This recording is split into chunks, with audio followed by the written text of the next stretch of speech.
Child development का हमारा topic है ग्रोथ एंड डेवलपमेंट। ये जो ग्रोथ एंड डेवलपमेंट है ये आया कहाँ से? साइकोलॉजी के एक ब्रांच से। साइकोलॉजी का कई सारा ब्रांच है, जैसे जनरल साइकोलॉजी, उसी में से एक ब्रांच है साइकोलॉजी का डेवलपमेंटल साइकोलॉजी, विकासात्मक मनोविज्ञान। उसी विकासात्मक मनोविज्ञान से आया है हमारा अभिवृद्धि। अभिवृद्धि या वृद्धि, अभिवृद्धि को ग्रोथ बोलेंगे इंग्लिश में, और ये विकास जिसको डेवलपमेंट बोलते हैं। तो ये डेवलपमेंटल साइकोलॉजी से आया है। तो सबसे पहले जानते हैं कि साइकोलॉजी मनोविज्ञान क्या है। तो मनोविज्ञान होता है मन का विज्ञान या व्यवहार का वैज्ञानिक अध्ययन, या मन का वैज्ञानिक अध्ययन ये भी बोल सकते हैं, या इसमें ये भी शामिल करते हैं कि मनोविज्ञान जो होता है हमारा बिहेवियर, मेंटल प्रोसेसेस और एक्सपीरियंस का साइंटिफिक स्टडी को हम लोग साइकोलॉजी बोलते हैं। तो उतना जाना नहीं है, अभी नॉर्मल से जानते हैं कि जो हमारा साइकोलॉजी है वो होता क्या है। बिहेवियर का साइंटिफिक स्टडी हमारा कहलाता है साइकोलॉजी। और डेवलपमेंटल साइकोलॉजी जो होता है ये विकास की अवस्था का अध्ययन करता है। विकास की अवस्था का मतलब कि शुरू में बच्चा माँ के गर्भ में विकसित होता है, फिर उसके बाद वो शिशु अवस्था में होता है, फिर बाल्यावस्था में, फिर किशोरावस्था में, फिर प्रौढ़ावस्था में। तो इस तरह की अवस्थाओं का अध्ययन करते हैं साइकोलॉजी के जिस ब्रांच में, उस ब्रांच को बोलते हैं विकासात्मक मनोविज्ञान, डेवलपमेंटल साइकोलॉजी। इस डेवलपमेंटल साइकोलॉजी के जो प्रतिपादक या जनक कहे जाते हैं वो है जीन पियाजे साहब। ये जीन पियाजे साहब काफ़ी फेमस है और काफ़ी ये एक जीनियस मनोवैज्ञानिक थे। ये इतने बड़े जीनियस थे कि मात्र 11 साल में ये अपना साइंटिफिक पेपर पब्लिश किए थे, और 15-16 साल की एज में ही ये मोलस्क के बारे में रिसर्च किए थे, और फिर 22 साल की एज में ये अपना PhD वगैरह कंप्लीट किए थे। ये काफ़ी जीनियस एक मनोवैज्ञानिक हुए जीन पियाजे। और इनका जो वर्ल्ड फेमस चाइल्ड डेवलपमेंट के बारे में थ्योरी है वो कौन सा है? Cognitive development theory of child. तो ये जीन पियाजे साहब हैं। तो ये जो डेवलपमेंटल साइकोलॉजी है इसमें हम लोग स्टडी करते हैं जन्म से लेकर के जो प्रौढ़ तक का हमारा, एडल्ट तक का जो हमारा सफ़र होता है उसका स्टडी करते हैं डेवलपमेंटल साइकोलॉजी में। डेवलपमेंटल साइकोलॉजी साइकोलॉजी का एक ब्रांच है। बस आगे बढ़ते हैं हम लोग। डेवलपमेंटल साइकोलॉजी से ही आता है हमारा बाल विकास। मतलब जो सीटेट रीट्स और ये सब एग्ज़ाम में जो हमारा बाल विकास है ये आता कहाँ से है? डेवलपमेंटल साइकोलॉजी से कहा आता है बाल विकास, चाइल्ड डेवलपमेंट। और इसी चाइल्ड डेवलपमेंट का ही ये चैप्टर है ग्रोथ एंड डेवलपमेंट, मतलब वृद्धि एवं विकास। वृद्धि क्या होता है? वृद्धि विकास का ही भाग है। मतलब अगर ये वाला पार्ट डेवलपमेंट होगा तो इसी के बीच में कहीं पर ग्रोथ होगा। मतलब हमारा जो ग्रोथ है वो डेवलपमेंट का ही हिस्सा है। ओके, तो बाल विकास के बारे में जेम्स ड्रेवर ने कहा था कि ये जन्म से लेकर के परिपक्वता तक के अध्ययन, परिपक्वता को इंग्लिश में बोलते हैं मैच्योरिटी तक का जो स्टडी होता है इसको बोलते हैं बाल विकास। लेकिन ये उतना सही नहीं है। क्यों? क्योंकि हमारा विकास माँ के गर्भ से ही शुरू हो जाता है और ये जन्म से बोल रहा है, मतलब पैदाइश के बाद नहीं। ये उतना सही नहीं है। क्यों? क्योंकि विकास कहाँ से शुरू होता है? माँ के गर्भ से।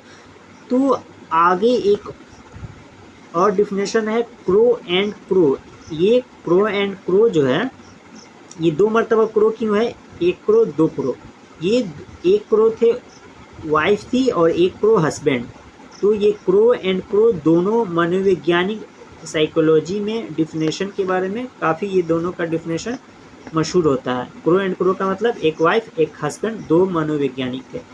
तो इन्होंने कहा था कि जो चाइल्ड डेवलपमेंट होता है ये होता है गर्भावस्था से लेकर के किशोरावस्था तक का अध्ययन। ये ज़्यादा सही है। क्रो एंड क्रो ने कहा था गर्भावस्था से लेकर के किशोरावस्था तक का अध्ययन।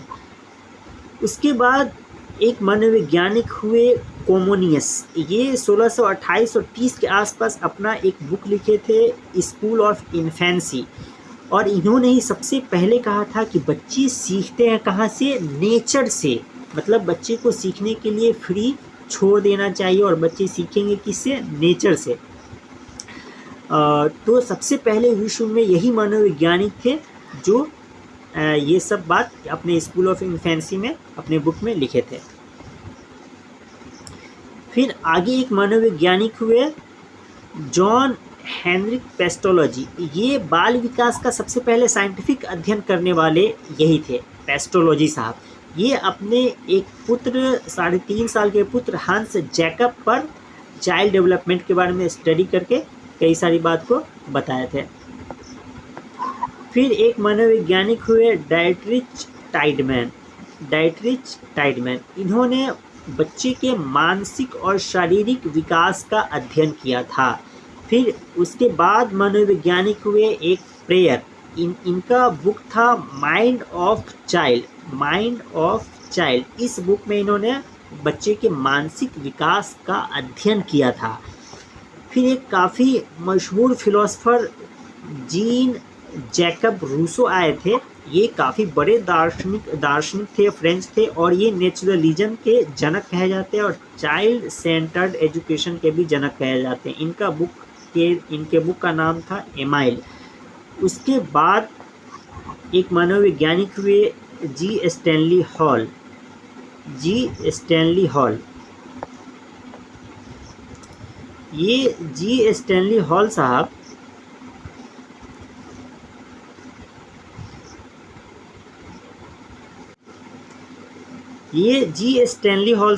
ये एक बुक लिखे थे।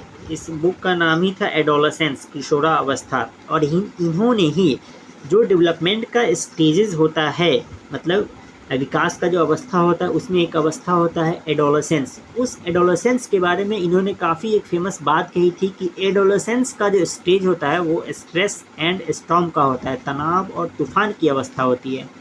और ये यूएस के मनोवैज्ञानिक थे। इन्होंने 1893 में बाल अध्ययन आंदोलन चलाया था यूएस में, और कई सारी समिति का भी इन्होंने स्थापना किया था, बाल अध्ययन समिति और बाल कल्याण समिति। और इनका एक पत्रिका था पेडोलॉजिकल सेमिनरी। इस पत्रिका में इन्होंने क्वेश्चनायर विधि के माध्यम से बच्चों के विकास का अध्ययन किया था। और सबसे पहले बाल सुधार गृह स्थापित अमेरिका में हुआ था, यूएसए के न्यूयॉर्क में 1887 में।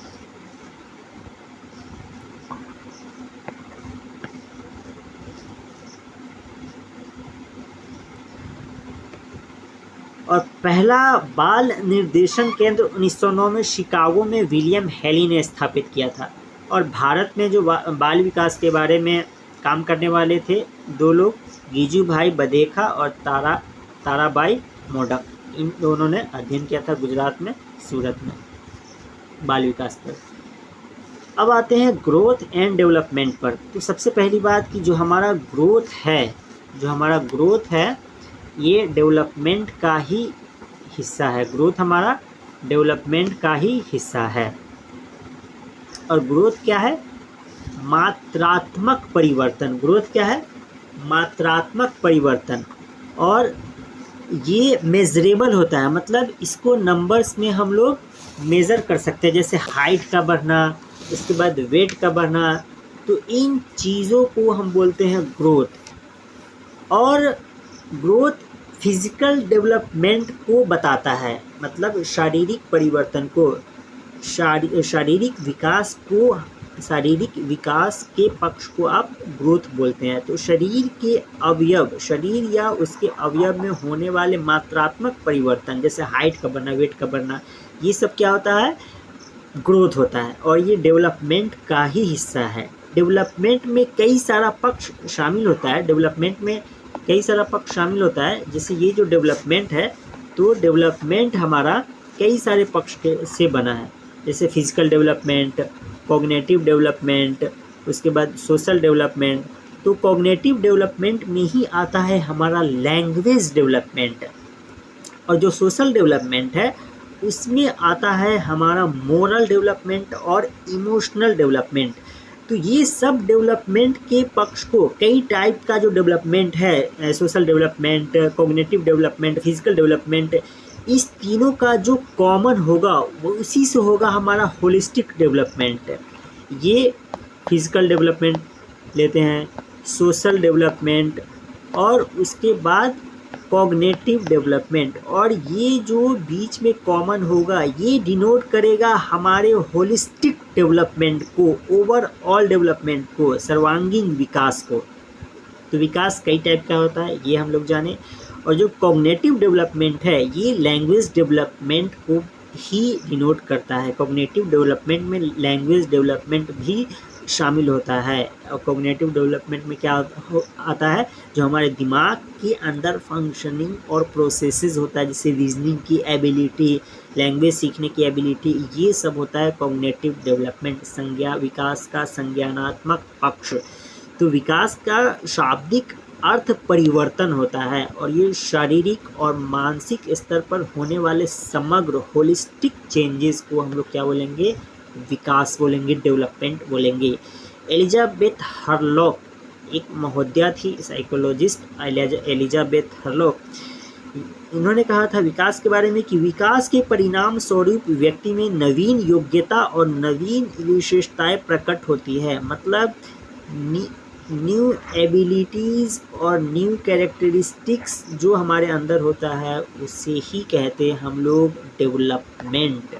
और कहा था इन्होंने, हरलॉक महोदया ने विकास के बारे में कि विकास परिवर्तनों की उत्तरोत्तर या प्रगतिशील क्रमिक श्रृंखला सुसंबद्ध और व्यवस्थित होती है। उत्तरोत्तर या प्रगतिशील का मतलब होता है प्रोग्रेसिव, मतलब हमारे अंदर, हमारे क्वालिटीज़ के अंदर जो सुधार आता है उसको बोलते हैं हम लोग उत्तरोत्तर या प्रगतिशील। क्रमिक का मतलब ऑर्डरली, विकास जब होता है तो वो ऑर्डर वाइज होता है। पहले जैसे बच्चा भी होता है तो उसके बारे में, पहले बच्चा अपने गर्दन पे कंट्रोल पाता है, फिर धड़ पे, फिर हाथ पे, फिर उंगलियों पे। तो विकास ऑर्डर वाइज होता है, और श्रृंखला सीरीज में होता है, और सुव्यवस्थित होता है।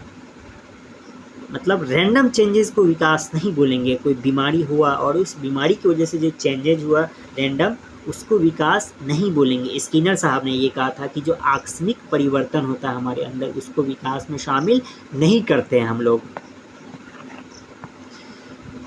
अब है हमारा कि अभिवृद्धि और विकास में क्या डिफरेंसेस है। तो हमारा अभिवृद्धि जो होता है ये मात्रात्मक होता है। मात्रात्मक का मतलब कि नंबर्स में इसको हम लोग काउंट कर सकते हैं, जैसे हाइट का बढ़ना, वेट का बढ़ना।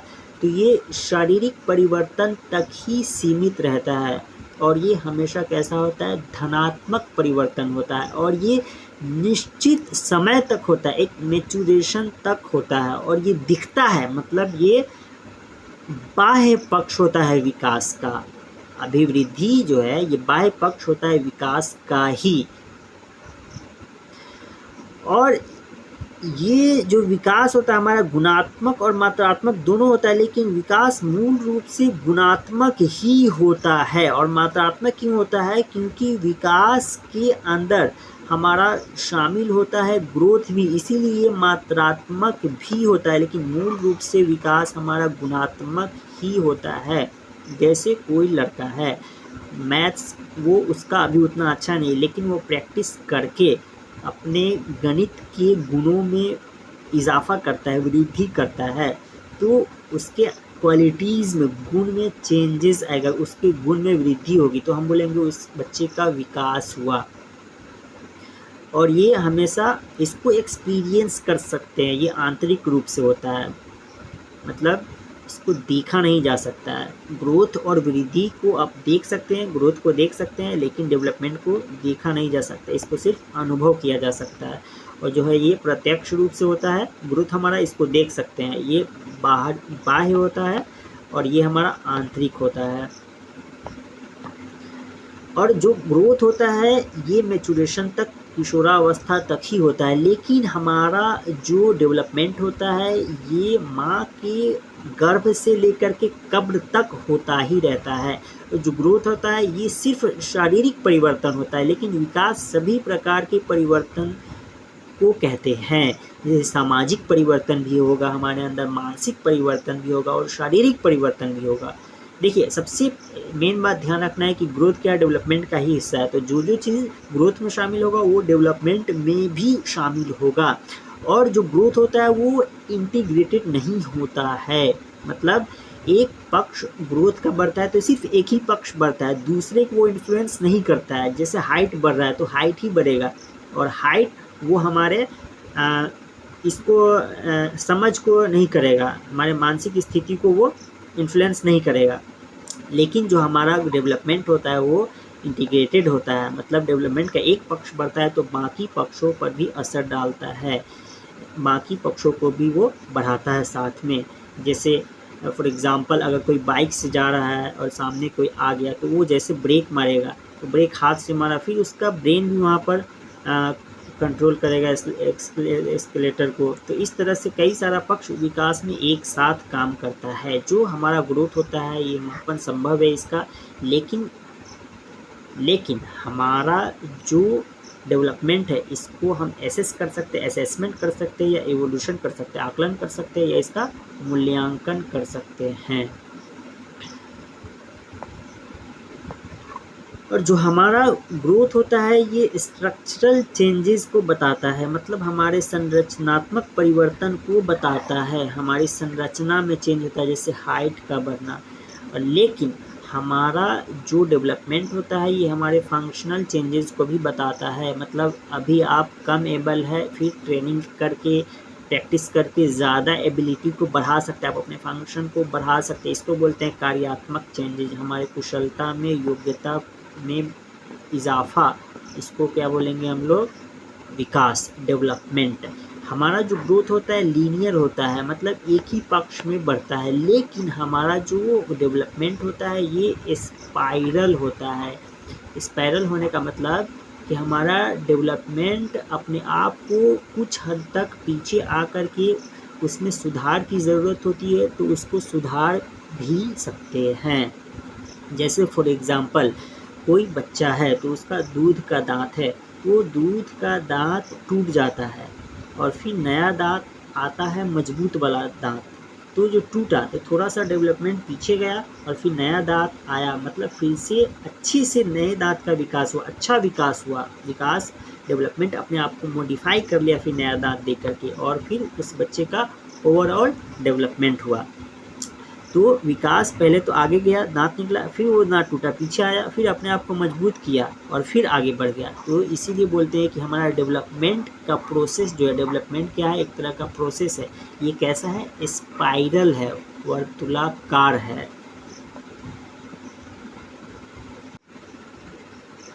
तो जो हमारा ग्रोथ होता है, ये सिर्फ फिज़िकल चेंजेस से रिलेटेड है। जो हमारा ग्रोथ होता है ये फिज़िकल चेंजेस से ही रिलेटेड है, लेकिन जो हमारा डेवलपमेंट है ये फिज़िकल के साथ हमारा सोशल, मेंटल, ये सब पक्ष में डेवलपमेंट होता है हमारा। और जो डेवलपमेंट है ये ग्रोथ के बिना भी पॉसिबल है। डेवलपमेंट क्या हमारा ग्रोथ के बिना भी पॉसिबल है। और जो हम लर्निंग करते हैं, सीखते हैं, ये भी एक प्रकार का डेवलपमेंट ही है। लर्निंग क्या है, लर्निंग भी एक प्रकार का डेवलपमेंट है। लर्निंग भी एक प्रकार का डेवलपमेंट ही है। और जो हम खुद से करते हैं, लर्निंग हम स्वयं से ही करते हैं। और जो हमारा डेवलपमेंट होता है ये हरास के साथ साथ हरास टाइप का भी डेवलपमेंट हो सकता है और संवर्धन टाइप का भी डेवलपमेंट हो सकता है। हरास कैसे हो सकता है, जैसे कोई एजेड आदमी है तो उसका कमर झुक गया तो उसका शारीरिक तौर पर तो हरास हुआ, लेकिन उसके कई सारे पक्ष में जैसे एक्सपीरियंस वगैरह में बढ़ोतरी हुई। तो डेवलपमेंट हमारा दोनों तरह से संबंधित होता है, हरास से भी और संवर्धन से भी। मतलब जो हमारा विकास होता है ये विनाशात्मक भी होता है।